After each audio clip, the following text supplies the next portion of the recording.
What is going on, everybody? Welcome to another episode of New Gameplay Today. Thanks for tuning in to Game Informer. I'm one of your hosts, Alex Van Aken, joined today by Jesse Vitelli.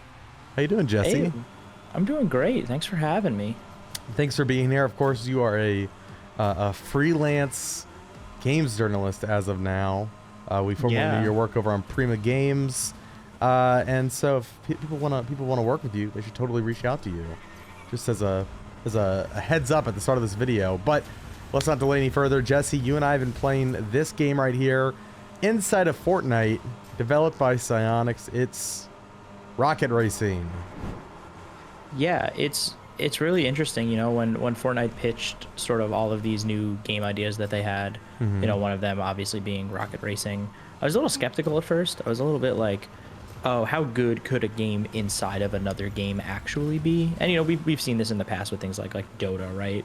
Yeah. But, like, you really feel the sort of Psyonix charm and, like, love in this racing game. And, like, you kind of sometimes forget it's inside of Fortnite.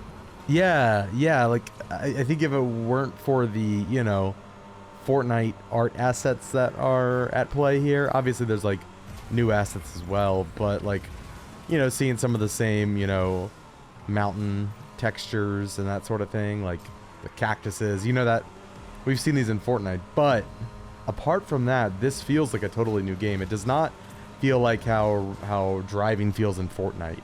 It feels like it feels like a kart racer or like an arcade racing game. And it's got all of its own, like, unique systems as well, like the drift to get boost and sort of the, like, when you're boosting, hitting the button at the right time to sort of, like, get that additional little bit of boost. Like, there's a lot of, like, interesting systems in here that aren't necessarily, like, new to racing games, but, like, are new to Fortnite, for lack of a better word. Yeah. And it's really fascinating to, like, watch the push and pull of this game and see how, you know, like, oh, do I save up my boost for that sort of last moment to try and get ahead of the pack, or, like, am I trying to, you know, wait for the straightaway to try and get as much speed as I can before, like, a tight turn. And it's like a really interesting game of cat and mouse with all the other racers on the field. Makes for some really exciting moments.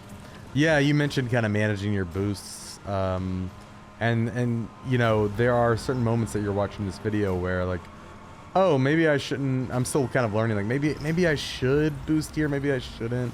Or rather, maybe I should drift here. Maybe I shouldn't. Because, like, it's almost like it's almost like we're, you know, relating to another sports, you know, genre. You know, it's almost like we're trying to find our line in, like, a free skate or something. And, like, Yeah. okay, we're all headed to the same place. We roughly have the same tool set. How can I move my car in a way that is going to rack me up the most amount of boost to use and then win the race? It's a lot of fun. Taking a look at, this is the K2 Raceway.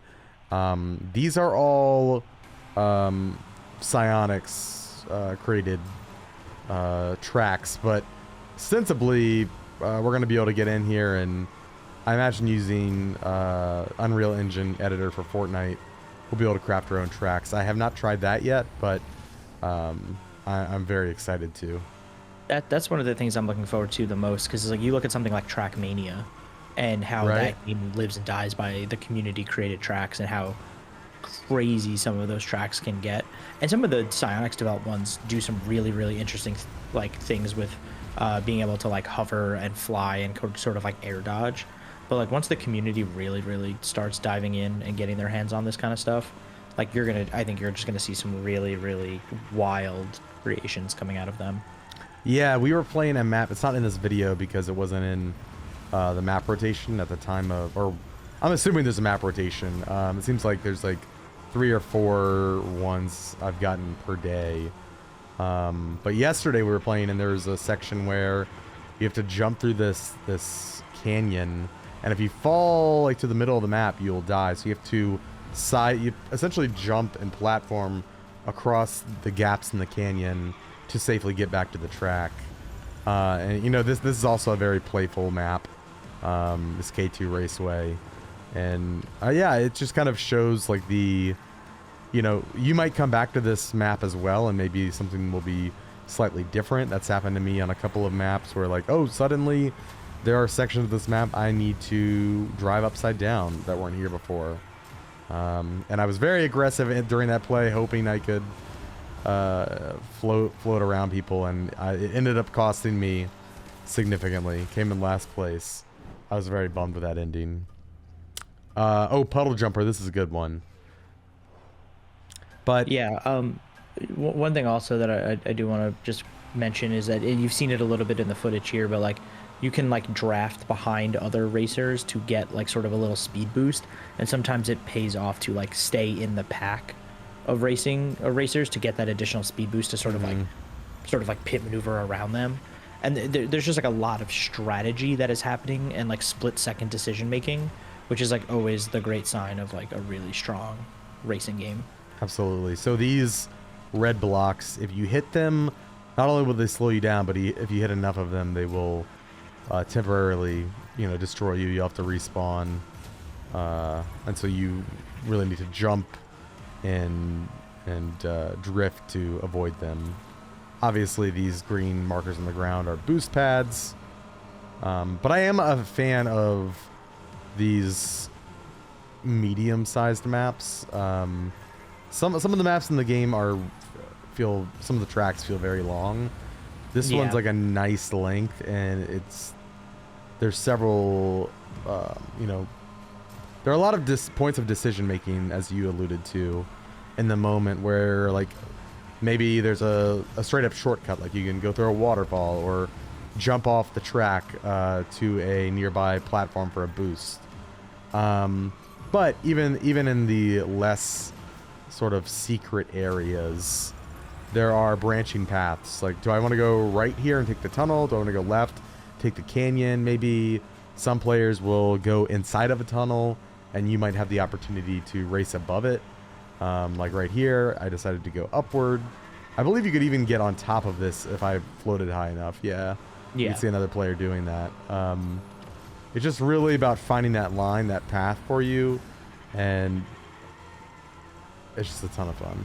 Like that guy totally, instead of drifting, he just jumped over everything. I really like it so far. It's surprised me. This was probably the one I was least excited for out of the new Fortnite modes. Oh, absolutely. I thought kind of like, oh yeah, they're making a racing game. Okay, whatever. Like, because like we talked about earlier, where it's like the Fortnite driving is fine for what it is, but I was like, it doesn't feel good enough to be its own racing game. But they really sort of tuned up and tightened up a lot of their systems and made something truly interesting. And like I said, there's just like so many like little intricate things, like the startup hit rev your engine at the right time when it turns green to get that initial speed of boost that we've seen from things like Mario Kart and like other racers. But even this has got its own little touch. I know you and I were talking earlier, and you had mentioned that like the timing on it is different every time. Yeah.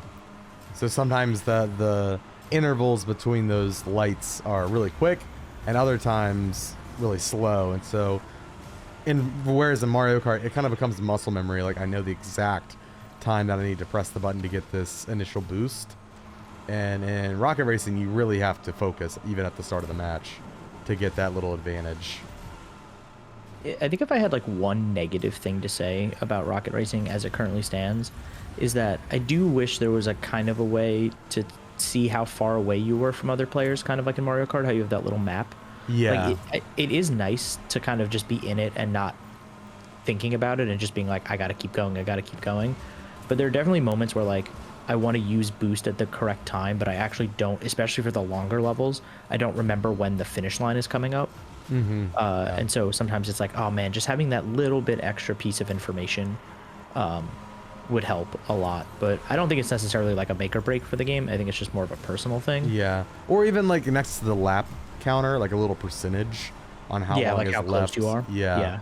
To the next lap or the end of the race. Like how many checkpoints you've passed through, like you're on the 15th or 16th checkpoint. Yeah, exactly. But I'm really happy. The feel of the game kind of reminds me a little bit of one of my favorite arcade racing games that sadly was underrated and shut down way too soon. But Onrush, yeah, minus the destruction, obviously, but a lot of the physics and like just the feel of the speed, and even the art style in the cars. I know we're dealing with like Rocket League assets and Fortnite, but it does remind me of Onrush in a great way, because I miss that game. Absolutely. Yeah. And just another quick thing is like their integration into Fortnite proper has been really nice. Like when I first saw this season's battle pass and I saw like, oh, there's like rocket racing cars in the battle pass. I don't know if I love that.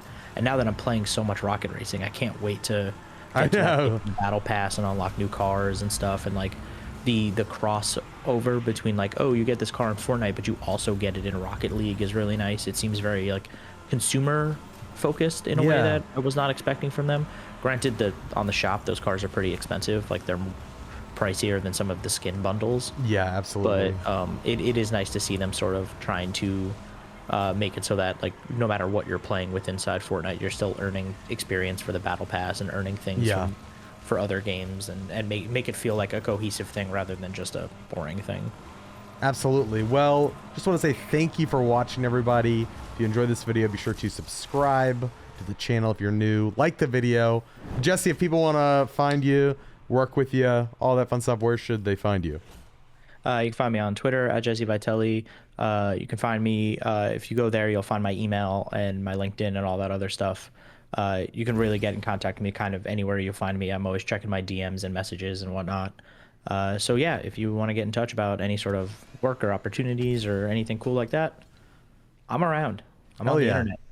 And if you want to hear more about Fortnite's various new modes, including rocket racing, Jesse is going to be joining the Game Informer show this week while I'm out of town. So listen to that on Thursday on podcast platforms across the globe. Thanks for watching, everybody. See you next time. Bye-bye.